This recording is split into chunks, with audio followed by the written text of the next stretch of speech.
Teresa, silakan tepuk Kita tangan, sambut guys. bareng-bareng dengan tepukan yang meriah, Teresa Saraswati. Halo. Halo Teh. Apa Kita kabar? baik, alhamdulillah. Duduk aja kali. Oke. Wah. Seperti sedang mengundang ya ini ya. Wah, iya ini ternyata udah terbengkalai Teh. Iya, padahal setiap hari lewat sini. Nggak tahu kalau ini terbengkalai. Tahu gitu saya ajak serombongan ke sini ya. Oh, langsung bikin konten ya. Iya. Tadi dari mana Teh? Bandung langsung. Oh, dari Bandung. Iya. Gimana Teh ngelihat para pengunjung dari Festival Horor Indonesia ini, Kampung Keramat Master Limbat? Pertama pas saya lihat tempatnya di mana langsung wah. Kenapa tuh? Kayaknya seru ya, karena sebenarnya waktu itu saya sama tim Jurnalisa tuh cuman pernah melintas aja. Oke. Jadi kita ada konten namanya Ghost Car Tour. Kita cuman ngelintas doang, nggak datang ke gedung ini gitu. Dan ya gitu, kayaknya takut ya, kayaknya serem ya gitu. Iya, karena tadi aku ke WC juga, wah ini kok kayak beda atau gimana gitu ya. Emang ini boleh ya diceritain? Nanti di segmen 3, sekarang Oke. segmen 1 dulu nih. Nah, akhirnya nih, ini pertama kali ya teman-teman ya, aku bisa sama Teresa nih. Karena Kemarin nama suami saya ya katanya? iya kemarin sama Oh, ya. suaminya dulu. Baru sama Teresa. Nah, Teteh ini kan udah bukunya di mana-mana, terus filmnya di mana-mana, kontennya di mana-mana. Kalau boleh tahu awal bisa ngelihat hantu itu gimana sih Teh? Apakah keturunan atau memang ada sebuah kejadian gitu? Sebenarnya mungkin memang semua orang juga udah tahu kalau kita kan satu turunan gitu. Jurnalisa kan sepupuan semua. Jadi memang kami semua diturunkan sama kakek gitu. Cuman pada saat itu saya sebagai cucu pertama, jadi saya juga yang pertama kali menyadari punya kemampuan yang berbeda. Baru setelah itu adik-adik saya semua gitu. Bahkan kalau misalkan kalian nonton Jurnalisa, kalian tahu Aangga, nah Aangga itu sebenarnya adik saya gitu, umurnya di bawah saya. Jadi saya yang paling tua di situ. Jadi memang dari situ umur 3 tahun udah menurut cerita orang tua udah ada keanehan gitu. Datang ke tempat pemakaman jerit-jerit, nangis-nangis, ya gitulah standar anak kecil. Terus lama-kelamaan nggak konsen ini. Wih, gerak-gerak sendiri ya. Oke, jadi lama-kelamaan kok mulai bermunculan hal-hal yang saya lihat, tapi saudara-saudara nggak lihat gitu. Itu baru sadar kalau mereka berbeda itu kayaknya umur 8-9 tahunan. Di situ baru sadar gitu.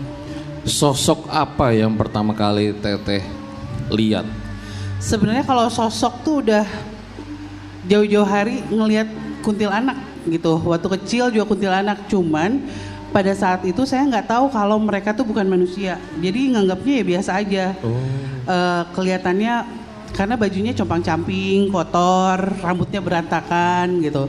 Pernah nggak Teh minta uang jajan gitu? Kan Enggak juga sih. Kan dikira bukan hantu gitu. Enggak, waktu itu ya? kan masih kecil. Ngelihatnya tuh mereka tuh kayak maaf ODGJ. Oke. Dan ketika ngelihat ada ODGJ berkeliaran di jalan, anak-anak kecil seusia saya pada saat itu lari gitu. Nah pada saat itu saya sendirian yang lari, temen-temen saya enggak, karena mereka nggak lihat gitu. Oke. Nah, sampai akhirnya kan punya temen tuh ya, Peter CS gitu ya. Pernah ada nggak sih permintaan-permintaan yang paling aneh dari Peter CS tuh? Yang paling aneh, kalau pembaca buku saya mah tahu gitu ya, minta mati. Minta apa? Mati. Mati. Jadi di umur 13 tahun, pada saat ulang tahun, mereka meminta saya untuk, ayo Risa, lebih seru kalau kita sama-sama di sini. Karena kamu tuh semakin bertambah usia, kamu akan semakin tua, kamu akan semakin tidak menyenangkan, kamu tidak bisa melihat kami lagi. Mereka bilang seperti itu. Kalau kamu sekarang mati, kita akan bersama-sama selamanya. kamu tidak akan menua, kamu akan selalu bahagia, itu sih. Terus apa yang Teteh omongin? Sebenarnya pada saat itu saya ngerasa kehidupan saya tuh lebih asik bareng mereka ketimbang kehidupan saya asli. Di sekolah garing, orang tua pada saat itu jauh karena saya tinggalnya sama nenek kan. Dan benar-benar saya nggak punya teman selain mereka. Pada saat itu saya memutuskan, oke, aku akan ikut kalian gitu. Ih gila, aku merinding nih Teh. Dan Terus gimana? pada saat itu mereka mengajarkan bagaimana caranya untuk mati. Gimana caranya? Aduh, gak apa-apa gitu disebutin di sini. Jadi saya sampai melakukan percobaan, bunuh diri 3 kali. Yang pertama minum obat-obatan, kampung, bukan kampung ya, toko, warung, obat-obatan warung. Waktu itu sampai makan 10 pil, tapi tidak terjadi apa-apa sama saya cuman tidur lelap aja gitu. Jadi saya pikir ketika saya bangun tuh udah bersama mereka, ternyata pas bangun beneran saya masih di rumah gitu. Wah ternyata gagal gitu. Terus yang kedua, kita mau mencoba melukai tangan. Beneran ke toko buku, beli cutter sama anak-anak itu. Tapi begitu di rumah mau dipakai, itu cutter tiba-tiba macet. Gak bisa dibuka. Yang ketiga, loncat dari angkot. Dari angkot loncat. Jadi pada saat itu di Bandung tuh ada satu jurusan angkot warna putih yang ngebutnya gila-gilaan. Jadi saya udah tahu ini angkot ngebut banget. Nah mereka nyuruh saya naik itu, dan pada saat lagi ngebut-ngebutnya anak-anak itu bilang, loncat Risa, loncat. Terus begitu saya mau loncat, tiba-tiba di dalam angkot tuh emang ada penumpang lain. Dia narik tas saya, terus langsung meluk saya sambil nangis, ibu-ibu gitu. Neng kenapa mau loncat gitu, dia sampai kayak gitu. Dia meluk, terus dari situ kayak udah 3 kali ini, dan kayaknya memang Tuhan belum mengizinkan saya untuk mati sekarang gitu. Jadi ibu-ibu itu yang benar-benar bikin saya sadar, ngerasa lagi dipeluk sama mama gitu. Gila Teh, aku merinding banget ya. Ternyata kalau memang belum takdirnya, ya belum. Iya, itu banget Sampai yang saya rasain. itu ya, ini aku merinding ya. Ya, itu ada momen di mana mereka marah banget sama saya karena buat orang-orang Belanda ini mengingkari janji adalah satu hal yang fatal gitu. Mereka selalu walaupun mereka bisa dibilang kolonial lah, penjajah, tapi salah satu hal yang menurut mereka, saya sih taunya dari Peter CS ya. Kami adalah orang-orang yang selalu menepati janji, nggak tahu ya. Dan pada saat itu yang akhirnya saya bilang, enggak, saya tidak akan melanjutkan keinginan kalian untuk mati. Mereka benar-benar marah. Dan pada saat itu terucap, kamu bukan teman kami lagi. Dan mereka hilang. Mereka benar-benar hilang dari kehidupan saya, kira-kira sampai saya kuliah lah. Lama juga ya? Lama banget. Benar-benar marah merekanya. Bisa munculnya itu kenapa? Muncul lagi karena ada sesuatu yang mengganggu saya. Asih. Oh iya. Jadi ada hantu lain yang mengganggu. Kayaknya mereka kasihan dan lagian menganggap saya tuh udah gak bisa diajak mati lagi karena udah dewasa pada saat itu. Rentang usianya udah jauh sama mereka. Jadi akhirnya mereka muncul lagi bantuin. Mungkin udah rasa kasihan. Iya. Tapi jujur Teh, saya di samping Teteh kok merinding terus ya? Nah ini kita ngomong tentang Manggarai Teh ya. Jadi kalau di Manggarai itu kan, nah kebetulan rumahku nggak jauh dari sini. Dulu itu sering dengar urban legend tentang kereta hantu Manggarai. Bahkan kan sampai jadi film juga ya. Yeah. Nah aku tuh dengar ada beberapa cerita horor ya. Kayak misalnya dulu ada seorang penjaga itu namanya Pak Sutrisno ya. Jadi waktu itu dia lagi jaga sendirian malam sekitar jam 4. Nah dia tuh dengar ada sirine bunyi kereta lewat gitu loh. Oke. Gitu kan. Di situ dia bingung dong. Loh kok lewat? Kan kereta jam 5 gitu kan. Nah tapi di situ dia coba make sure, namanya petugas dong kan harus make sure dong. Dia lihat itu keretanya jalan sendiri. Tek gitu. Nah tapi dia lihat nggak ada orangnya gitu loh. Oke. Nah itu sempat viral juga dan ada satu yang paling viral itu aku ingat. Jadi ada seorang penjaga di stasiun, dia ngelihat ada orang itu lagi jalan di atas rel malam-malam, sekitar jam 1 pagi kalau nggak salah. Oke. Nah, ketika dia jalan itu, si petugas manggil dong, Mas, ngapain jalan di atas rel gitu. Ya tadi kan saya habis naik kereta, kata dia. Kereta mana? Loh, tadi saya naik kereta, orang-orangnya banyak tapi pada diem doang. Terus nih saya dikasih koran nih, kata dia, sama salah satu penumpang, dia bilang kayak gitu. Pas diliatin ternyata korannya tahun 1950-an.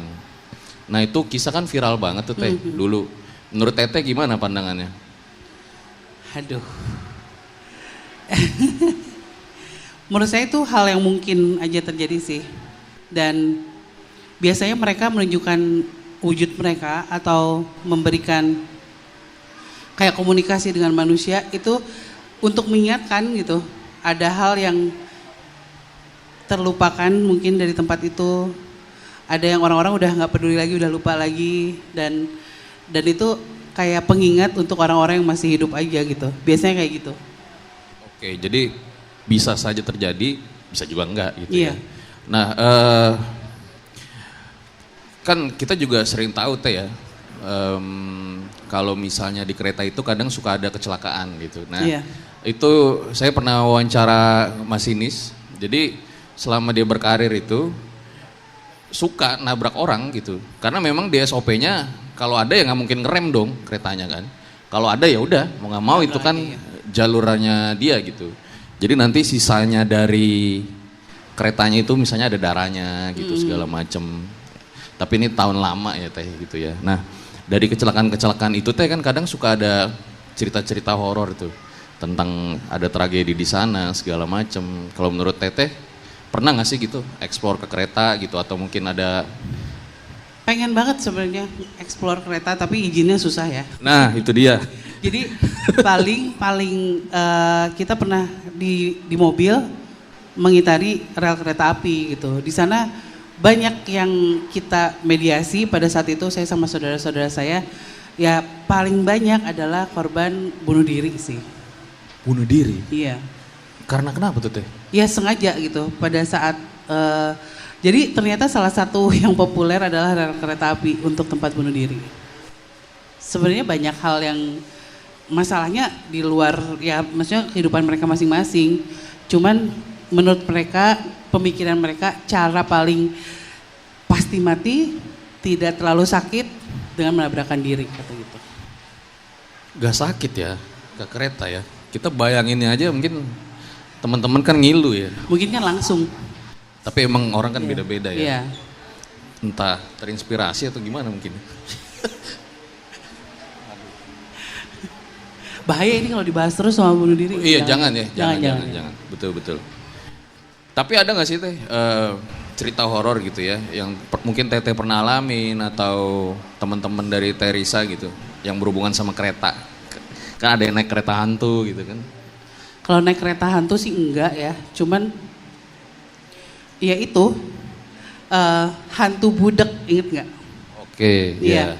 Ada beberapa orang yang bukan beberapa orang ya, beberapa sosok yang pada saat itu kami temui mengatakan bahwa saya mati di sini karena tidak tahu apa-apa gitu. Saya tidak mengakhiri hidup saya di sini. Ada sesuatu di sini yang mengganggu saya. Terus mereka bilang ada sosok bentuknya seperti jin yang hobinya ketika orang lagi melintasi jalan kereta, kan banyak orang-orang yang bermukim di sekitaran rel kereta api kan. Nah, salah satunya waktu itu sosok yang saya temui dan dia bilang saya tidak dengar apa-apa gitu. Saya beneran gak dengar apa-apa. Tapi tiba-tiba beb gitu. Ternyata tidak hanya di satu tempat. Saya menuju ke tempat lainnya di daerah Bandung Timur. Tadi di Bandung Pusat, terus saya ke Bandung Timur, ketemu lagi sama satu sosok yang dia berkendara naik motor. Pada saat itu dia juga mengalami hal yang sama. Pada saat melintasi rel, dia tidak mendengar apapun. Bahkan orang-orang berteriak sama dia, berhenti gitu. Kamu jangan maju terus, dia nggak dengar. Sampai akhirnya Itu kalau menurut Teteh, kok bisa kayak gitu sampai nggak denger gitu? Itu sebenarnya hantunya tuh lagi ngapain sih gitu? Apakah tutup atau gimana gitu? Aduh, saya takutnya mengada-ngada sih, tapi sebenarnya kalau menurut penjelasan yang lainnya ada di situ, biasanya dia duduk di sini, kayak jongkok di atas pundak kita dan tangannya menutup telinga. Bahkan nggak telinga doang sebenarnya, mata gitu. Kayak gitu. Sebenarnya balik lagi ke konsentrasi seseorang gitu. Yang memang si sosok itu mengakui pada saat itu saya lagi pusing banget. Saya sedang banyak pikiran, saya sedang punya banyak permasalahan dan saya benar-benar blank gitu. Itu sih. Mungkin ada alasan kenapa orang harus lebih berhati-hati di jalan gitu kan. Iya benar. Tidak boleh dalam keadaan melamun, banyak masalah, mengantuk gitu. Itu sih. Tapi mungkin bisa juga Teh. Misalnya dia lagi buru-buru nih, palang udah tutup gitu kan. Dia tetap jalan terus tahu-tahu ada kereta. Terus dia jatuh walaupun nggak tertabrak. Terus alasannya saya nggak tahu tadi ada setan budek gitu. Nyalain setan ya. Iya benar. Nah ini seru ya kalau kita ngomongin Manggarai ya. Nah kalau menurut Teteh ini kan mall sudah terbengkalai. Ini nggak apa-apa emang dibahas di sini. Nggak apa-apa, bahas di sini nggak apa-apa. Nah ini kan sudah terbengkalai Teh. Dulu zaman kecil aku suka makan food court di sini sama orang tua. Gitu. Nah ternyata juga baru shock juga, loh udah terbengkalai gitu. Mungkin salah satu penyebabnya yang kemarin kali ya, krisis COVID ya. Nah kalau menurut Teteh yang Teteh lihat gimana sih di sini gitu? Sebenarnya dari dulu juga udah rame karena memang dekat dengan beberapa tempat yang menjadi kegemaran mereka lah. Saya nggak tahu. Saya sendiri baru pertama kali kesini. Saya bukan orang Jakarta, jadi saya benar-benar blank sama tempat ini. Tapi menurut yang saya dengar dari mereka, di dekat sini tuh ada beberapa tempat yang jadi titik banyaknya mereka lah. Saya nggak tahu apa aja. Mungkin salah satunya stasiun kereta api. Saya merinding karena di sini juga ada pintu air Manggarai. Mungkin, saya nggak tahu ya. Iya, saya cuman ini doang sih, menduga-duga ya. Jadi dulu pada saat ini ramai, mereka masih ramai juga di sini, tapi pada malam hari, pada saat tutup, ya. Jadi mungkin yang tahu security setempat gitu, karena pasti mereka banyak berkomunikasi atau melakukan hal-hal gitu yang bikin security ini tahu gitu keberadaan mereka. Nah pada saat mulai tutup satu persatu, mulai sepi, terus mungkin COVID kemarin, pandemi, jadi benar-benar sepi, itu jadi nggak cuman malam doang, siang juga mereka beraktivitas di sini. Itu sih yang bikin kerasa vibes-nya berbeda gitu daripada dulu-dulu. Iya ya, apalagi saya ngadepnya ke belakang Teteh nih. Apalagi di sini ada properti yang menyerupai mereka, ada hal-hal yang mengundang mereka ya. Hari ini bisa saya bilang rame banget sih. Iya, apalagi ada teman saya tuh yang kayak setan. Nah Teh, kalau di penonton, dekat penonton ada sosoknya nggak sih Teteh yang Teteh lihat? Tadi tuh saya pas datang rame banget gitu. Di situ rame banget ya? Enggak, maksudnya kok rame banget, penuh banget gitu. Happy saya karena rame banget gitu. Tapi pas lihat, oh ternyata belakang-belakangnya kosong kok gitu. Ada sosok apa Teh? Kayak orang-orang sih, menyerupai orang-orang yang nonton. Wah lo, ayo yang di belakang lo. Jadi kayak membaur bersama kalian. Iya. Cuman tadi kan pas datang buru-buru tuh jalan, terus rame, seru-seru. Pas duduk di sini, semuanya duduk gitu, nggak ada yang berdiri di belakang. Tadi sih saya ngeliatnya ramai banget di belakang pada berdiri. Ada yang itu mah baru berdiri. Nah, ada yang coba pengen komunikasi sama Teteh nggak? Jangan. Jangan ya. Iya jangan ya. Tapi kalau lihat perawakannya berarti kayak orang aja ya. Kayak orang sih. Enggak, masalahnya kalau sekarang mediasi kan biasanya saya bareng saudara-saudara saya tuh gitu. Jadi bisa tektokan atau apa. Ini kalau sendirian ya, jangan. agak repot saya nanti. Iya. Cuman kalau digambarkan ya menyerupai orang sih. Yang di sini ya, saya nggak tahu yang di wahananya.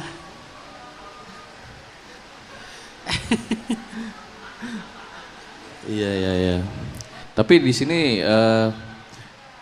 gimana teman-teman, ada yang ngerasa horor juga di situ? Hah? Banyak? Toilet katanya. Oh, toilet. Teresa udah ke toilet? Belum? Oh, belum. Enggak Iya. deh. Ah, enggak? Enggak. Kenapa tuh? Ya mending dihindari kan. Karena tadi saya dengar-dengar, jadi setiap ada pengunjung yang katanya ke toilet ya, nggak tahu tadi saya informasi kabar burung dari siapa tuh. Memang banyak diganggu katanya di toilet. Cuman saya selalu percaya bahwa semua tempat itu pasti ada mereka sih. Cuman karena ini udah dibiarkan enak-enak siang-siang beberapa tahun ke belakang mereka beraktivitas di sini, ya mereka akan merasa bahwa ini waktunya saya, ini tempat saya. Itu sih yang bikin kenapa banyak sosok di rumah kosong atau apa selalu mempunyai hak atas tempat tersebut gitu. Dan kita juga, saya sama jurnalisa tuh kalau penelusuran malam-malam mereka selalu marah kan, ya karena malam itu waktunya mereka untuk beraktivitas. Kamu siapa, manusia datang ganggu-ganggu gitu.